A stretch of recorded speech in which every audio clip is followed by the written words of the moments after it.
Hi, this is Dr. Kimberley Linert, and you're listening to Incredible Life Creator Podcast. My guest today is Sheril Burrage. Sheril is originally from the New Jersey, Philadelphia area. Sheril now lives just outside of Atlanta, Georgia, with her loving husband of 20 years and two amazing teen daughters.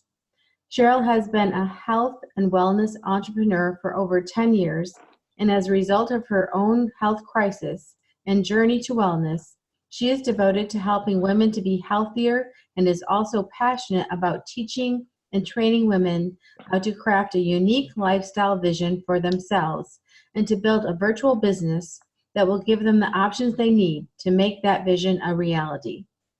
Welcome, Sheril.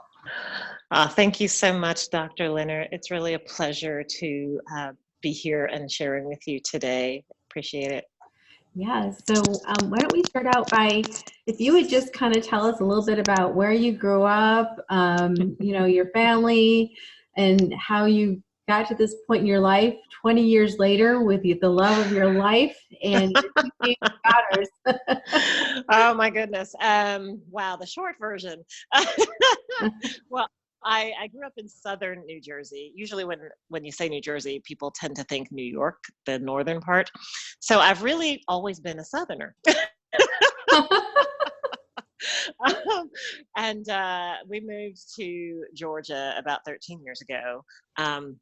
But as a kid, like I said, I grew up in South Jersey and just was, typical kid. I kind of enjoyed school, played a lot, had a brother that I grew up with. And from school, I went to college only about half an hour away from where I grew up.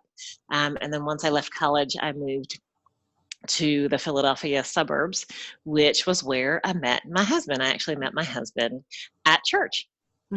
So we were a little older when we got married at the time anyway. So we got married. I was 27 and he was 29. And honestly, what's kind of crazy is that I took a lot of swerves in my life to get to where I am, because when I met him, I was actually training as an opera singer. And I know that kind of didn't make it into my notes, sorry. But training as an opera singer, and was seriously looking into how I could move to Europe to launch an opera career. But then, kind of as the story goes, I met a man, fell in love, and the rest is history. You gave up opera for your man. I did. And, I do not have any regrets. I have an amazing family. I am so blessed. And, two teenage daughters that I still say good things about. So they're doing pretty good. 15 and just about to be 13. And so I have just had the pleasure of being home with them for all 15 years. And that wasn't by accident. And I guess we'll probably talk a little bit more about that later. It was a very conscious decision to do that. So yes, here I am in Northeast Georgia and living a very good life that I love and enjoy. Awesome. So what is it that you are doing now? If you're not singing opera. I'm not. I own and operate a global health and wellness business. It's actually a virtual business. So I get to help women. I'm very passionate about helping women to either get healthy or to get healthier. And usually if you get hold of the woman, then eventually it'll impact the rest of the family, the decision to be healthy. So I'm really on a mission to help the world get healthier, one person, one family at a time. But the other part of this wonderful mission is that I get to use this virtual business as a vehicle to help women to create options in their life, to create the income that will help them create options in their life. So like I said, I have been home with my children for 15 years. I used to work in the corporate world. And so I had a very successful career there. I enjoyed what I did. I loved my job. But when it was time to have children, I really had a heart to just want to be home. And that was my personal decision. I know beautiful women that work full time and it's awesome. I know some people that work part time, but that was my decision to be home with my family and to raise my daughters. And a lot goes into that, me being in foster care as a baby and getting adopted, and a lot of that went into my decision to come home. So I chose to retire myself from the corporate world, the golden handcuffs, as they say, and come home. And I did. I was just at home, just a stay-at-home mom for about 3 years, and the pinch of being on one income, we felt it. Yeah. Yeah. It's not an easy decision, but it is well worth it. The dividends will always outweigh anything that I could have earned, but it was hard. So my husband, whose background is in exercise science and kinesiology, he's kind of always been a fitness health guy. We just kind of put our heads together and thought, well, what could we do that would help me to be still at home and have a flexible schedule, but that would help bring in some extra income? And so we opened up a fitness center. We both he had seen a lot of my health journey. I guess I should backtrack a little bit. I had always been pretty thin up till about 16. And then still, not like overweight, but just a thicker young teenager. And I got involved with pageants and some modeling, and unfortunately got involved with some very unhealthy ways of looking healthy or looking thin. And so as a result of that, I really wrecked my body. And so probably from my mid-20s into my mid-30s, my health just declined over those years. And then, add on top of that 2 pregnancies and births, and my body was just a wreck. And I had all kinds of joint pain, muscle pain, fatigue, GI issues. It just wasn't right to be 35 and thinking, oh, it's just, and to think it was just, I'm aging. This is normal. Like, that's not normal. So as a process of my husband seeing me go through my journey, and his always being devoted to fitness, we really both just shared a passion for helping women in particular, because women tend to go through so many more things, I think, just socially, with all the advertising that's out there. So socially, emotionally, mentally, in terms of physical health and well-being. And so we did that for about 7 years. And it's probably one of the craziest things we could have done with a really, really young family. I think our oldest daughter, when we started our fitness business, was 3 or 4. And so they're 2 years apart. So they were about 2 and 4 or something like that. 2 and 4, 3 and 5. So it was just really crazy. In a traditional business where you have an actual building, brick and mortar, you have to be there in the building to make it work. That's what I was going to ask you, because you had come home and now you have a building to be at. So did you do what I did? Bring the kids there after childcare? Absolutely. Absolutely. I was growing my business. Yes.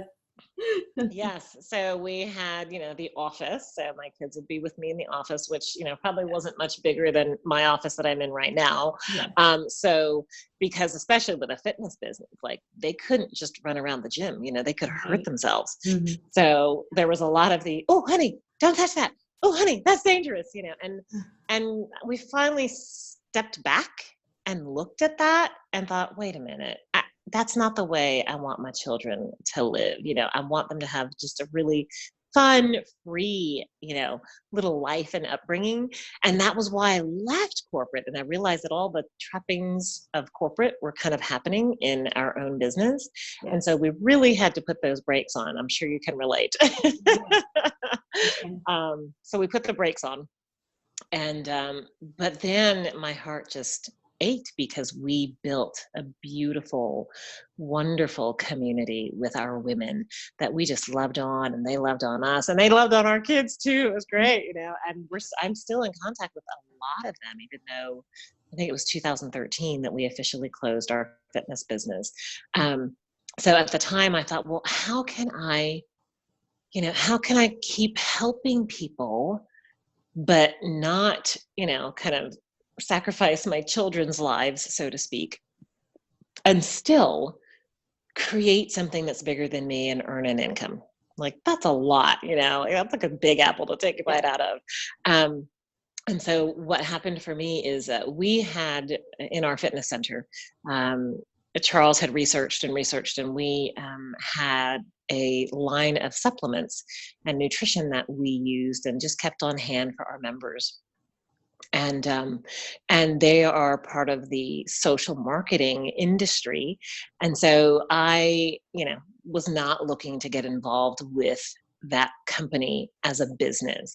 I had some previous experience in social marketing, and unfortunately they weren't good experiences.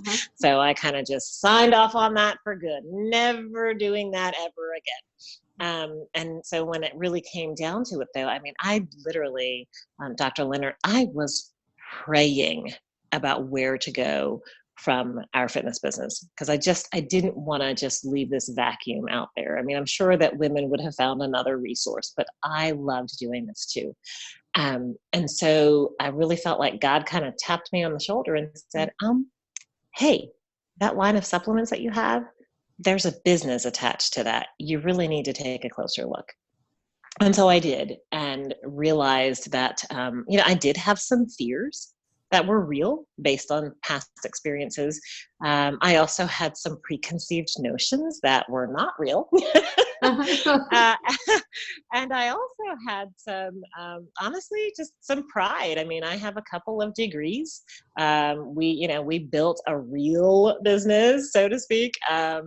And I was very successful in my past life in corporate. And so I thought, what are people going to think of me if I'm doing this little business over here, this little business that you do out of your home? And I just had to get over myself, because it has been nothing but a blessing for me and my family. Wow. So now you have more freedom. You have more time with your girls, with your husband. What does that look like for you at this point compared to wow. gym or Yes. Yes. Well, when we were I think kind of everybody knows that kind of the corporate grind is it can be the 9 to 5 or the 8 to 5, and it's supposed to be 40 hours, and it turns into 50 or 60 really fast. So we all kind of know what that looks like. On the flip side, having our fitness business, it was similar, because I guess I could get up anytime I wanted to, because the fitness company, you kind of don't open the office until later. We had like the 5 a.m. classes, but we had trainers that would do the class, so they would open. But I would get called in. Anything goes wrong, I get called in, because my husband, he still was working his, he's a professor, so he was still teaching, so he was still working the full-time job. So I would get called in, so I could get called in at any time. I would usually be in the office from like late morning until the evening, at the end of the last class, oftentimes, which could be, 8, 9 o'clock. Then it was, take the kids, bring dinner to the kids at the office. I know all about that. Yes. Yes. I would make sure they ate, but I might or might not eat. And then, doing all the books and the kind of the back office kind of stuff, because that was my role, was customer service, but then also, all the bookkeeping and things like that. And then it would be take the kids home, late to bed, late home, and then stay up until 1, 2 o'clock in the morning, doing all of the things that we needed to do to make our traditional business run. Yes. So now what my virtual business looks like is, and what's really neat is that a lot of principles of business are the same, but it's the practicals, how they're walked out or worked out is different. So if I didn't have to take my daughters to school, I could wake up anytime I wanted to, but still, even taking them to school, I could wake up as late as 7:30, which is great. Take them to school, and they could take the bus, but I love having our mornings together. And they do too, which is such a sweet blessing. I got to talk with my girls yesterday. We were just talking about something. I brought up a conversation topic, and they were talking, and they both said, Mom, I like having you around. I like that you're around, that you're here when I need you. If I need something, or even if I forget something, I can call you or text you, and you're there. And that's such a blessing to hear that. So that really just blessed my heart big. So yeah, I can wake up when I want to. I usually, take care of my home. I love being in my home. I take care of my home, my family stuff, maybe until about 12 o'clock. And then I'll have lunch. And then I'll be in my office maybe about 1 to 4. And then cook dinner. The girls get home. They do take the bus home. So they get home about, 4:10, 4:15, hang out with the girls, make sure they, have their snack, do their homework. We all have dinner if there's no volleyball, because we're in volleyball season right now. My oldest daughter's in volleyball. So there's a lot of that. So if we're not at a volleyball game, I might be picking her up from practice. But if we're, not at a game, then we're all home for dinner at about 6:30. And then they kind of, teenagers, they go shut the door to their room and they're doing their thing. But I get to, hang out with my husband, and just I work. I mean, those couple 3-4 hours that I'm in my office, I work. I reach out to a lot of people. I do follow-ups with folks. I help people. I do group calls with my team of fellow business builders. So I work, but I work a couple, 3, maybe 4 hours tops a day. And I get to schedule my work around my family's schedule instead of scheduling my family around my work, which is, I think, what a lot of us get stuck in. Yes. And it's amazing that you can do that. And, I was thinking, so your business is building your product base and your customers and your team. And are you still coaching women as far as their health and fitness? So, actually, I do, because there is a program within our product line that I work with. There's actually a program. It is a clean eating and detox program. And it's a 30-day program. And so there's a coaching component to that, which I really enjoy. And then also my husband has a virtual health coaching business where he coaches women through healthy eating and weight management or weight loss patterns. And then he also teaches people how to become health coaches. So they all kind of work together really nicely. But yes, even through the products, there's a program for coaching folks through the 30-day clean eating and detox program, so that at the end of those 30 days, the goal is to help people to really be on an 80-20 clean eating habit, where they're clean eating, clean living about 80% of the time. And then, they can enjoy, an ice cream or a slice of pizza, like that stuff, about 20% of the time. And it's amazing because so many people experience just their bodies are transformed when you really deal with the gut, which is unfortunately what most Americans have going on, is that our gut is just out of balance and really unhealthy, to the tune of, about 2 to 3 inches of undigested gunk lining our intestines. I know that's kind of gross, but, but when you help people to get the toxins out, to get that gunk out and really reboot the gut, all kinds of health happens. Everything from just feeling more energy, to, decreasing, blood pressure and cholesterol, um, getting rid of all kinds of gut related issues, inflammation, bloating, what do you call it? GERD, acid reflux, all of those things. And then of course, when you detox the body and it's getting the nutrition that it needs, then yes, your body will lose stubborn fat if there's fat to be lost, which is amazing. It's not about weight loss, but that's a great side benefit. Yes.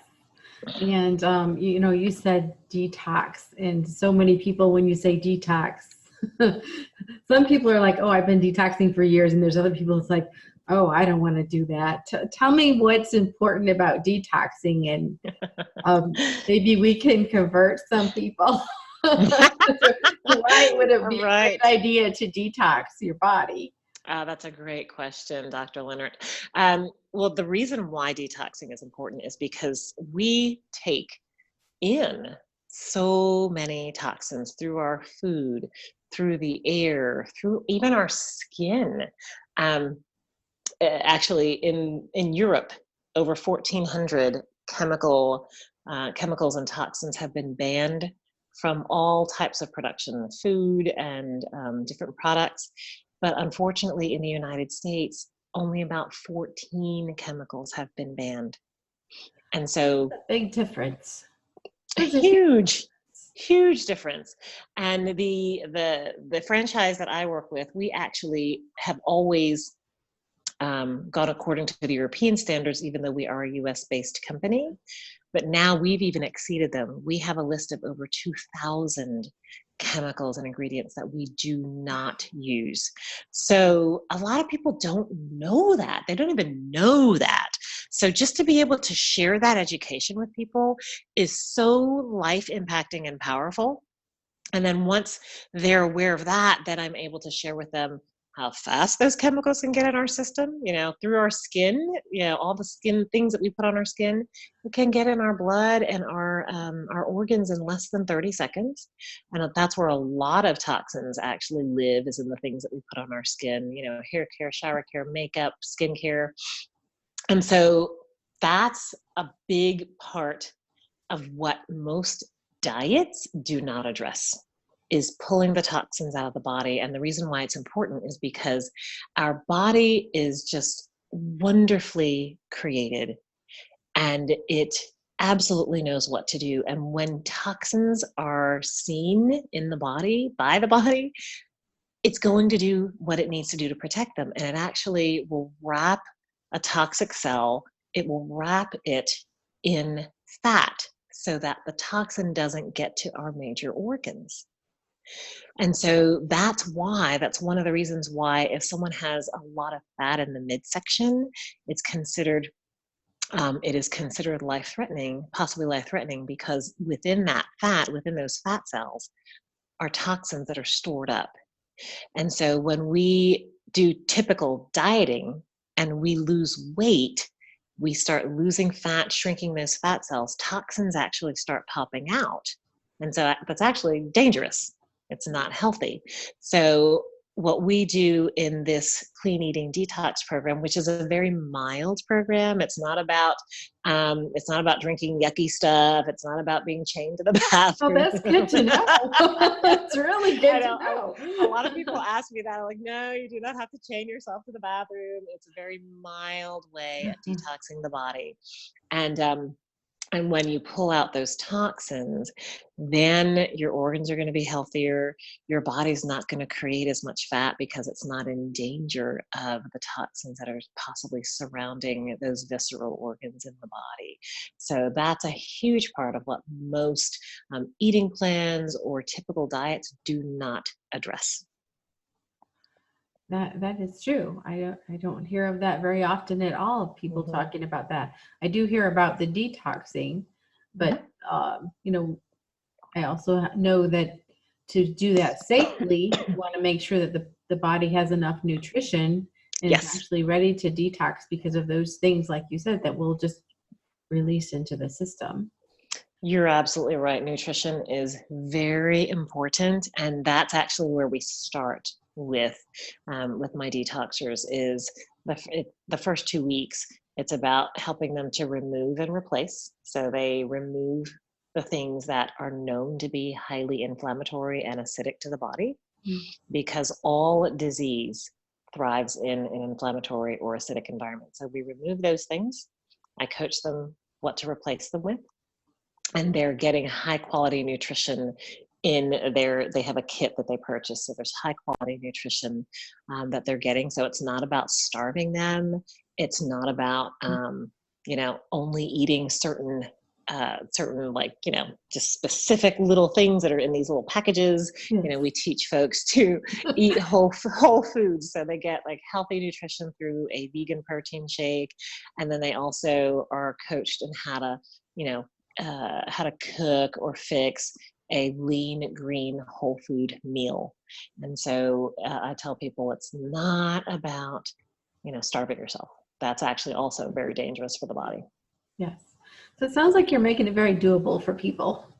Like they can, Yes, yes. that's the key. It is a simple plan, no matter how crazy your life is. And these days, like, nobody has lots of free time and everybody's running around. So it has to be simple. Yes, it does. It does. Yes, absolutely. So I'm going to switch gears a little bit here. Okay. Talk to me about living with intentionality. That's really good. Well, like I said, in my former life, so to speak, I did the typical American thing. I was raised to go to college, find a job, stay there, get a good retirement, live your little life. And that's totally okay.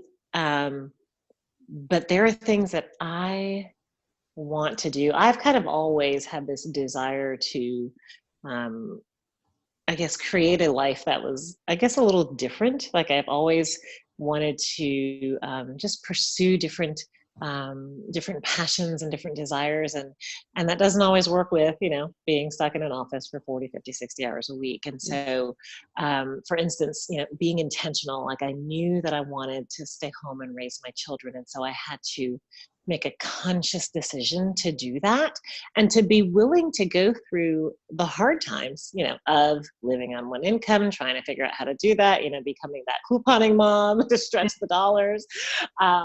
Really be intentional to get there. So to me, what intentional living means is not just kind of going with the flow through life, but kind of creating the flow in your life, if that makes sense. And I love that, the title of this podcast is about, this creation, creating, because that's really where being intentional is important. It's that creating what you want and taking the steps to get there. And sometimes those steps are not easy, but they're worth it if you know where you're going. And so I am where I want to be at this point. There are still other things that I want to do, and now I'm taking other steps to get to those things and to create this, because my kids will both be graduated. My oldest she's a sophomore, so she's got basically like 2.5 years, and my younger one 4 years, 4.5 years. So now my husband and I are making that list and taking those steps and looking ahead and saying, okay, where do we want to be after the kids are in college? What do we want to do? What do we want our life to look like? And so really kind of mapping it out, making those goals, putting it on paper. Yes. And now that, there will be a time when your girls graduate, you will have more time. Yep. What are some things that you enjoy now, or you would like to pursue as far as just for your own enjoyment, not necessarily business, but just for your own enjoyment? Absolutely. Well, I definitely want to go back to singing. I mean, I sing now. I sing on the worship team in my church, and I'm really blessed to be a part of that because we've got some amazingly talented and gifted people. But I want to go back to classic singing, and also piano lessons. Mhm. I can play just about enough piano to get through my, singing warm-ups is about it. So I really want to be able to play piano. Um, I love to travel, and so there are many places that I want to travel to. Mhm. Um, and I also love to dance, and I've played with the idea of taking dance lessons. Oh. I have another friend who's an adult who has done that. So like even I don't want to limit myself. There's a part of me that thinks, oh, dance lessons are for young people, but I'm sure I can find an adult dance class out there somewhere. I know they have a lot of them actually. Yes, yes. And I even still, like, I've got to convince my husband to let me do it because he's like, that's dangerous. But I've always had this dream of wanting to jump out of a plane. I want to parachute just once, just once. Of course, he's Sounds like, it exciting. only takes, he's like, it only takes once, honey. It only takes once. Maybe you can do it with someone's experience and you can be on their back or something. Well, yeah, I You think know? that's what I would do is, kind of do the accompanied parachuting. Yes. Um, Yes. so those are things that I want to do, but I also, this life is not just about me and what I want to do. It's about helping as many people while I'm here on this earth as I can. Mhm. And so I want to help other people dream and recognize that they can be intentional and make their dreams happen and make them a reality. And it's for me, I mean, this is totally like a God thing because I'd say maybe 10 years, 8 years ago, I didn't, I don't know that I didn't believe that. I didn't even know that that was like a possibility. Like I can't even say I didn't believe it. It was just that it wasn't even in my realm, you know? So to go from not even being aware that I can dream, that I can make plans for those dreams and actually bring them to fruition through hard work and prayer is totally a God thing. Yes. And I want to help as many women to do that as I can. Wow. And let's say there's someone kind of in the same position where you are. Their kids are grown or about to be grown, and they're saying, okay, I've been in this corporate job, or I've, had my own business, or, they're ready to go to the next step. Like, okay, what am I going to do now? Where they're in transition. What would you, Mm. people who are in transition, and how to make that jump? Because it's so easy to keep taking that Yeah. big paycheck from the corporation, where when you jump out on your own, all of a sudden there's just no floor, right? Yeah. So Yeah. what would be your advice on that? That's a great question. And actually, I have a lot of friends that are in that place where our kids are older. Actually, I'm probably the one that has the younger kids. So kids in college, the empty nesters, life is changing. And what I've noticed too, before I get to what I would say, is that there are even more books that are being written about that. I just read a book by Crystal Evans Hurst, and it's called "She's Still There." And Uh-huh. she talks. Okay, have you read that or heard of it? No. Okay, but she talks about that. She talks about like finding the girl that got lost in the life, in the getting married, having children, raising children, and we get lost. We allow ourselves to get lost, and it's not a conscious thing.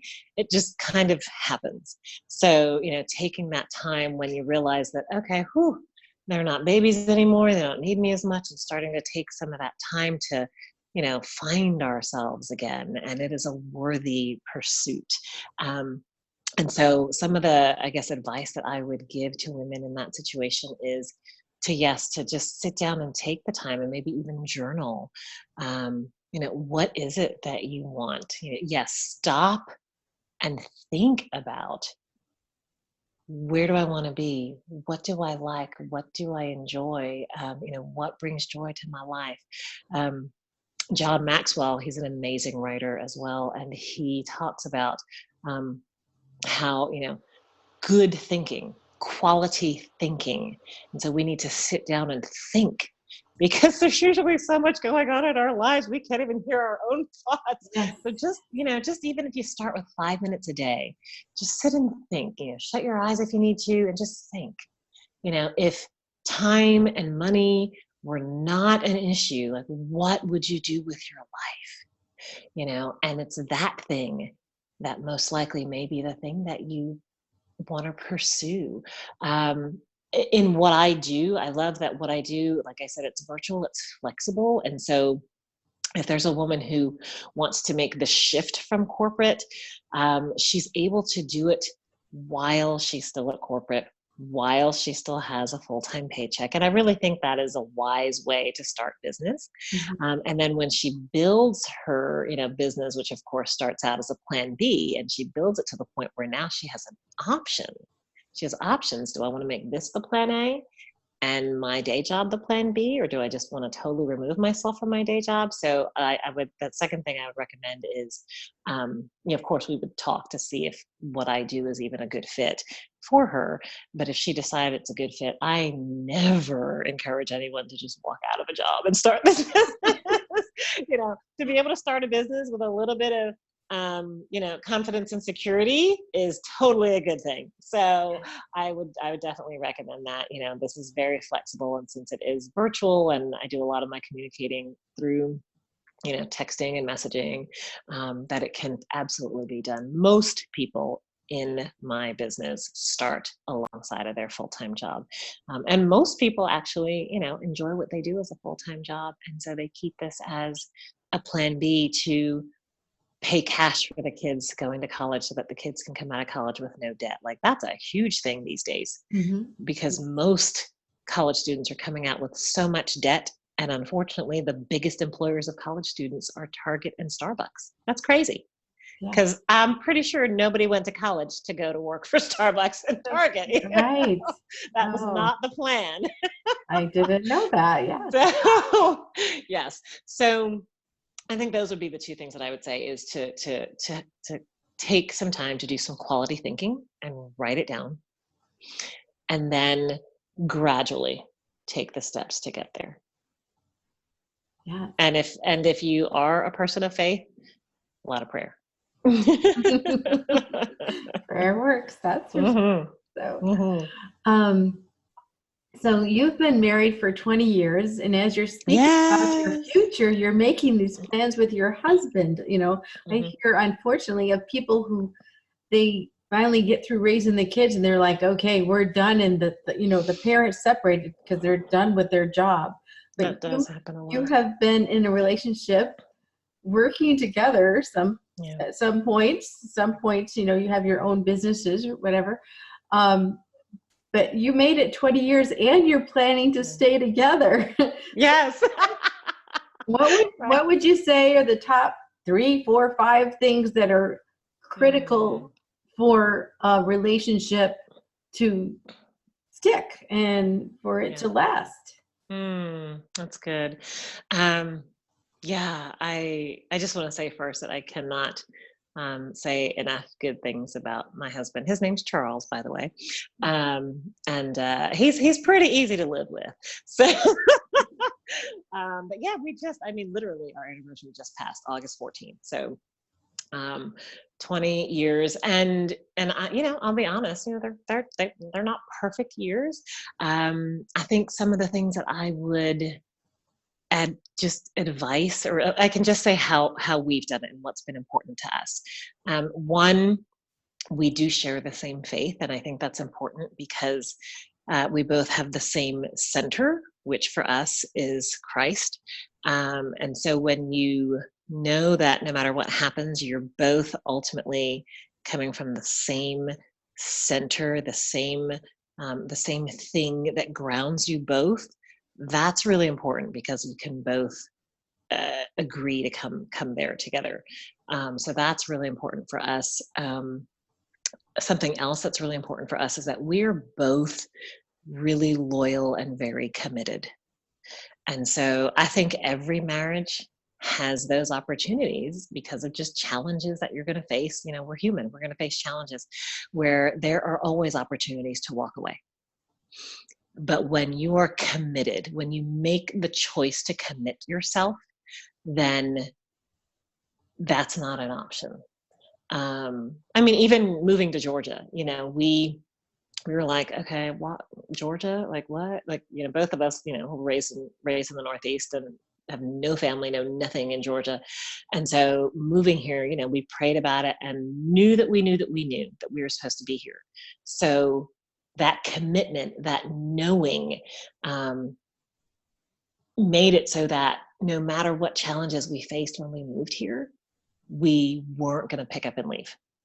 And so the same in our marriage. We committed, that day, that wedding day, that's what that meant to us, and being committed to something means you're not going to leave when it gets hard. And please don't hear anything that I'm not saying. Sometimes it's necessary to leave. I have someone very close to me that did leave, and it was necessary for her to leave, and I understand that.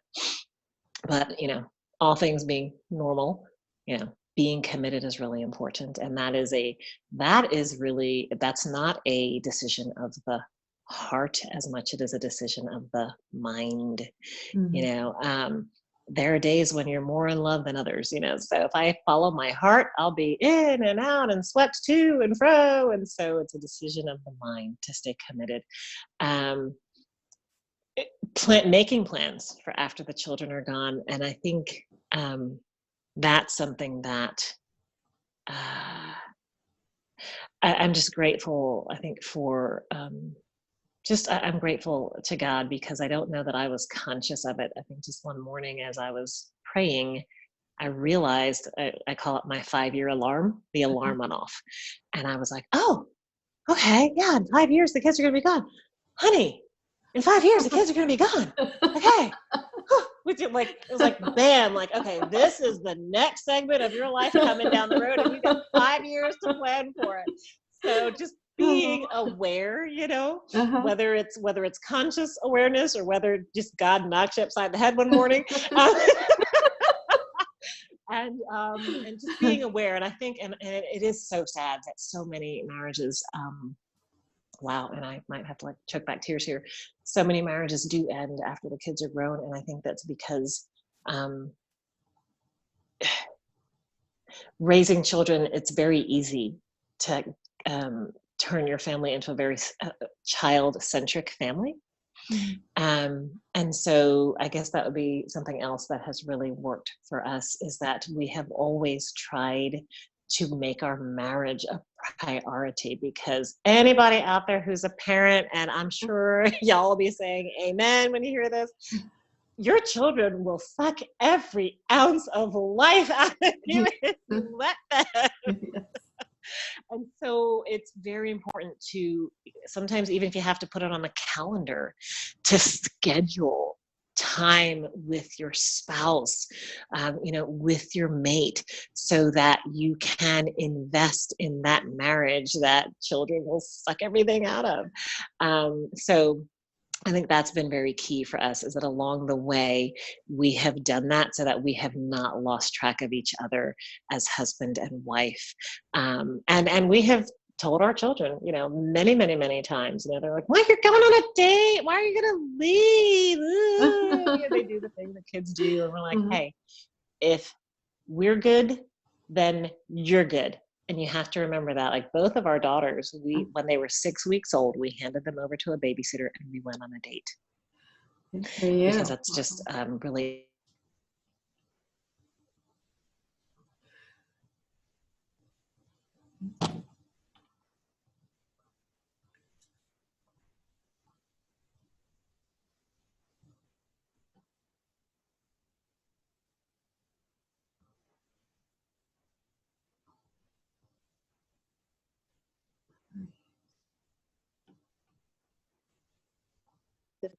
And it is reconnecting. There we are. Okay. So yes. I last heard that when your daughters were 6 weeks old, you handed them over to a babysitter and you went on a date. Absolutely. So, and don't get me wrong. We love our daughters. We love hanging out with them. We did not get babysitters often because we just love being around our children. But we know that sometimes it is important to just separate ourselves from our children and go be together. Yes. And when things came up that, let's say you were feeling, I don't know, unappreciated or unloved, or he was feeling upset about something, how did you handle that? Just talking things out. And also, just knowing what, how to pick your battles. I'm trying to teach our daughters that now. But like really, really measuring out, and again, I would pray through, like, okay, is this worth really, bringing it up and having a deep conversation about, or is this something that I'm just going to let, just let love cover? But yeah, if it's something that really needed to be talked about, then we would just talk about it. And so it would be, maybe after the kids are in bed, or maybe we'd send them to their rooms a little early, or maybe even, sit them down in front of a movie. It's kind of funny because I wonder if they realize that now, like whenever we would let them watch a movie, it was either to go talk or to go spend some romantic time together. Sometimes that had to get scheduled too. Sometimes it does. The kids. So like, I wonder if they realize it now, because it was always a treat when we would let them sit down and watch a movie, because we didn't do that a whole lot when they were younger. So yeah. Oh, that's awesome. So what is your best advice for someone to create an incredible life? What's your best advice? Oh my goodness.